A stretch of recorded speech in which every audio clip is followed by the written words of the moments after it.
Bientôt 6h15 sur Radio Classique. Tout de suite, l'invité de Comment j'ai réussi. Avec Natran, opérateur national de transport de gaz. Bonjour Jean-François Létard. Bonjour à vous. Président d'Olicrom, vous êtes un spécialiste de la science des matériaux, vous êtes implanté près de Bordeaux.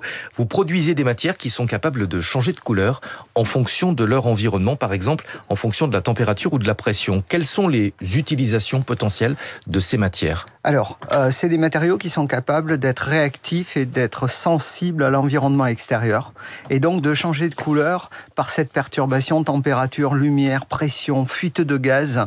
Et en fait, c'est des matériaux dont les applications peuvent être un peu partout pour l'industrie, parce que le changement de couleur permet d'alerter sans électronique, sans rien, puisque dès que l'événement se produit, eh bien, l'opérateur peut voir un changement de couleur. Des applications aussi très utiles pour tout le monde en matière de sécurité. Vous proposez notamment des peintures phosphorescentes capables de restituer de la lumière pendant des dizaines d'heures. Ça permet par exemple de sécuriser des zones de danger comme des passages piétons. Oui, on s'est inspiré des algues et des poissons qui dans l'océan utilisent cette émission de lumière pour s'orienter. Eh bien, on a déployé ça avec le groupe Eiffage initialement, puisque c'était une demande du groupe Eiffage. C'est est-ce qu'on peut développer une peinture qui soit capable de se charger la journée et la nuit de s'illuminer pour guider, pour créer un guide pour les piétons et les vélos. Et notamment les piétons dans toutes les villes qui éteignent aujourd'hui l'éclairage public. Eh bien, en fait, le piéton, soit il est obligé de sortir son smartphone pour arriver à s'orienter sur le trottoir, soit, on déploie sur le trottoir des bandes luminescentes qui, sans électricité, vont guider le piéton. Mais des éléments phosphorescents, ça existe déjà depuis pas mal d'années. Ça existe depuis très longtemps, puisque on l'a dans la chambre des enfants, je dirais, par la petite étoile. Ou pour signaler la sortie d'un bâtiment, un extincteur, des équipements de sécurité généralement. Ces peintures luminescentes, en fait, ne durent dans la nuit qu'1 heure et demie. C'est pour permettre l'évacuation. Et là, le saut technologique qu'Olicrom a fait, qui est un brevet que nous détenons, c'est d'être capable d'avoir une émission pendant plus de 10 heures la nuit. Donc effectivement, ça permet de couvrir en règle générale toute la nuit. Il y a aussi un enjeu environnemental important puisque vous permettez de remplacer certaines matières, soit qui ne sont plus autorisées pour des raisons sanitaires, ou qui sont en voie d'épuisement. Et là, il y a effectivement quelque chose d'intéressant. Oui, parce que lorsqu'on est capable de travailler sur la couleur, on est capable de recréer des couleurs qui aujourd'hui posent des problématiques, notamment pour la réglementation. Et les industriels, viennent nous voir pour reprendre la base de cette couleur et être capable de recréer un matériau qui va avoir cette composante couleur, mais aussi une composante d'opacité, une composante dans la formulation, parce que très souvent, un matériau qui est utilisé, il est là pour sa couleur, mais aussi pour d'autres propriétés. Et donc, c'est très complexe de remplacer une matière. Vous l'avez mentionné rapidement, des matériaux ou des peintures capables de changer de couleur en cas de fuite de gaz. Là aussi, on imagine toutes les utilisations possibles en matière de sécurité. Oui, alors on a un développement avec GRT Gaz sur les fuites de gaz naturelles. On a des développements dans l'hydrogène aujourd'hui pour accompagner toute cette filière qui se développe. Et vous en avez fait mention juste à l'instant. Nous intervenons pour apporter un élément de sécurité pour détecter des cas de fuite.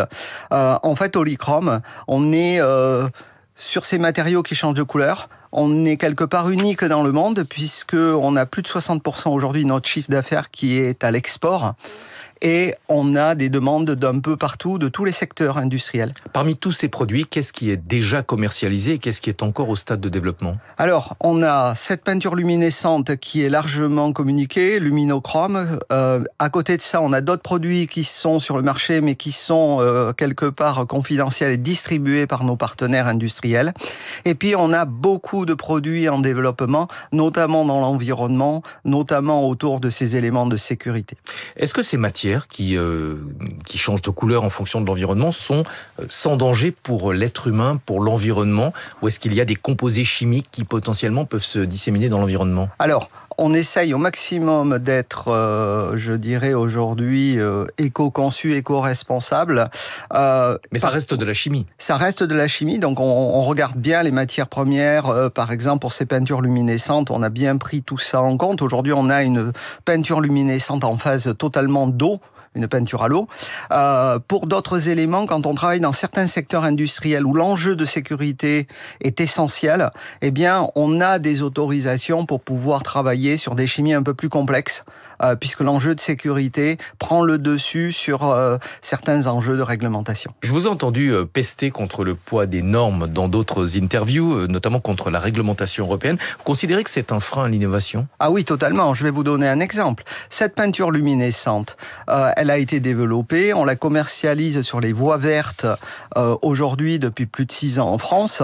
Eh bien, on a passé toutes les démarches pour obtenir la certification. On a obtenu du CEREMA une lettre de conformité de notre peinture. Eh bien, on attend depuis 2 ans le droit d'usage délivré par l'ASCER, qui nous est toujours pas délivré. Et donc, on a plein de collectivités qui nous demandent de déposer cette peinture sur des passages piétons, notamment dans les villes qui éteignent. Et pour l'instant, ça n'est pas possible. Et pour l'instant, ce n'est pas possible. Ouais. Un dernier mot, vous avez été chercheur au CNRS pendant 10 ans. Votre entreprise, Olicrom, a été finaliste des trophées INPI 2025 dans la catégorie industrie. J'imagine qu'il y a une certaine fierté. Oui, il y a une fierté, mais au-delà de ça, quand on démarre une entreprise, très souvent, on a un bagage d'innovation, de propriété intellectuelle. L'enjeu, c'est de le conserver.